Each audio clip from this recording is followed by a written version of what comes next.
رمضان میں خواتین کا زیادہ وقت کچن میں گزرتا ہے، ان کو مختلف قسم کے کھانے وغیرہ بنانے پڑتے ہیں۔ اس کا لازمی نتیجہ نکلتا ہے کہ ان کی بہت سی عبادات چھوٹ جاتی ہیں۔ مثال کے طور پہ تہجد کی نماز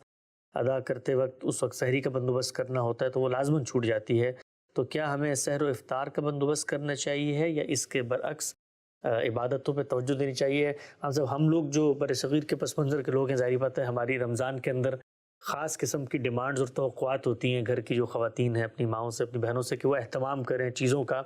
تو وہ یہ پوچھتی ہے کہ اس اہتمام میں ان کا تو بھلا ہو جاتا ہے لیکن ہم لوگ جو عبادت کرنا چاہیں اس کا کیا؟ اس بات کی کوشش کرنی چاہیے کہ رمضان کا مہینہ نہ مردوں کے لیے کسی اہتمام کی نظر ہو نہ عورتوں کے لیے۔ کوشش یہی کرنی چاہیے۔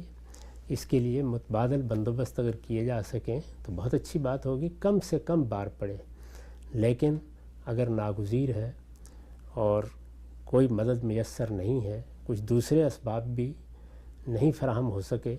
تو امید ہے کہ ان کی یہ کوشش بھی اللہ کے ہاں عبادت شمار ہو جائے گی، کیونکہ وہ افطار کا بندوبست کر رہی ہیں یا سحری کا بندوبست کر رہی ہیں تو اس عبادت ہی کے لیے کر رہی ہیں، دوسروں کو روزے رکھوا رہی ہیں۔ تو اللہ تعالیٰ کی مدد، اللہ تعالیٰ کی رحمت، اللہ تعالیٰ کا کرم اور اس کی عنایت کسی خاص صورت کی پابند نہیں ہوتی، بندے کے اندر کیا ہے۔ میں نے اس سے پہلے بھی عرض کیا تھا نا کہ یہ قربانی کے جانور کا خون تو اللہ کو نہیں پہنچتا، فرمایا تقویٰ پہنچتا ہے۔ تو اگر وہ کھانا پکاتے ہوئے، کام کرتے ہوئے اللہ کو یاد کر رہی ہیں، عبادت کی بھی ایک تو خاص صورت ہوتی ہے نا، آپ نے نماز پڑھی ہے، آپ تلاوت کرنے بیٹھ گئے ہیں، لیکن آپ سبحان اللہ پڑھ رہے ہیں، الحمدللہ پڑھ رہے ہیں، اللہ کو یاد کر رہے ہیں، آپ اللہ کے خوف کا احساس کر کے تمام کاموں میں لگے ہوئے ہیں، تو آپ کے باطن میں اگر ذکر ہے، شکر ہے، آپ کی زبان پر اچھے کلمات ہیں، تو ان کے لیے تو فارغ ہو کے بیٹھنے کی ضرورت نہیں ہے، تو وہی بہت ہو جائیں گے۔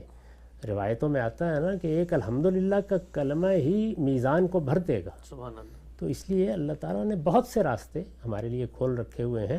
اللہ تعالیٰ کی طرف سے رحمت ہی رحمت ہے۔ اگر موقع مل گیا ہے کہ آپ تہجد بھی پڑھ رہے ہیں، آپ نوافل بھی پڑھ رہے ہیں، آپ کے پاس فراغت بھی ہے تو اس کا اہتمام کریں۔ اگر کوئی اور مصروفیت ہے، ممکن ہے کہ خواتین کو چلیے کو کھانا پکانا ہے یا اور کوئی اہتمام کرنا ہے، مزدوروں کو مزدوری بھی کرنی ہوتی ہے، بعض لوگوں کے لیے مشقت کے مواقع ہیں، تو ان میں یہی ہے کہ اللہ کو آپ اپنی زبان سے یاد کرتے رہیں، دل سے یاد کرتے رہیں۔ امید کرنی چاہیے کہ یہ آپ کی اس طرح کی عبادت ہی در حقیقت باقی تمام عبادات کے مقابلے میں اللہ کے ہاں بہت محبوب ہو جائے گی، اس لیے کہ یہ مشقت کرتے ہوئے اور تکلیف اٹھاتے ہوئے اور دوسروں کی خدمت کرتے ہوئے ادا کی گئی۔ بہت خوب صاحب، آج کی نشست کا آخری سوال، ہم نے دیکھا ہے کہ یہ جو مذہبی ماحول ہوتا ہے یہ بچوں میں بڑی اٹریکشن کا باعث بنتا ہے اپنے دین سے لگاؤ کی نسبت سے۔ یہاں پر بھی ہم نے دیکھا امریکہ میں جو مغربی ممالک ہیں، کرسمس ہوتی ہے، بڑا اہتمام کیا جاتا ہے، بڑی تام جام ہوتی ہے، تو بچے بڑی ایک فیسٹیوٹی محسوس کرتے ہیں۔ تو رمضان کے اندر چھوٹے بچوں کو جو اس وقت شعور کی عمر کو پہنچ رہے ہیں، اپنے دین کے ساتھ ان کا تعلق مضبوط ہو، وہ جڑیں، تو ان کے لیے تو یہی ہے کہ جی افطار کا وقت ہے، سحری کا وقت ہے، کوئی مزے مزے کے کھانے کھا رہے ہیں، کچھ آپ جا رہے ہیں، کوئی لائٹیں لگی ہیں، کچھ طرح کی چیزیں۔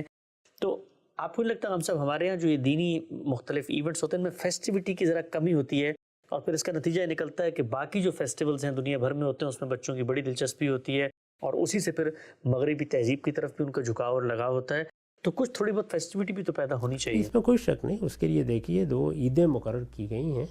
رمضان کے مہینے میں بھی اگر مراسم کی حد تک کوئی چیز آپ اختیار کرتے ہیں جو بچوں کے لیے دلچسپی کا باعث بنے تو وہ قابل قبول ہی ہوگی، اس میں کوئی حرج کی بات نہیں ہے۔ لیکن جس چیز کو بچوں کو منتقل ہونا چاہیے وہ یہ کہ بہرحال یہ میلہ نہیں لگا،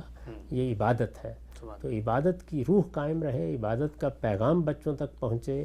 آپ کے پورے گھر میں عبادت کی فضا بنے، یہ چیز ہی ہے در حقیقت جو مقصود ہے۔ اگر ہم اس کو بالکل میلے ٹھیلے میں بدل دیں گے تو اس کے نتیجے میں تو عبادت ختم ہو جائے گی، اور پھر وہ کام جو ہمیں عید پر یا عید کے بعد کرنے تھے، عید کے بعد اب 2-3 دن ہوتے ہیں جس میں یہ سب چیزیں کریں، اور بچوں کو بھی اس میں جو کچھ بھی انہوں نے کرنا ہے اس میں ان کی مدد بھی کریں،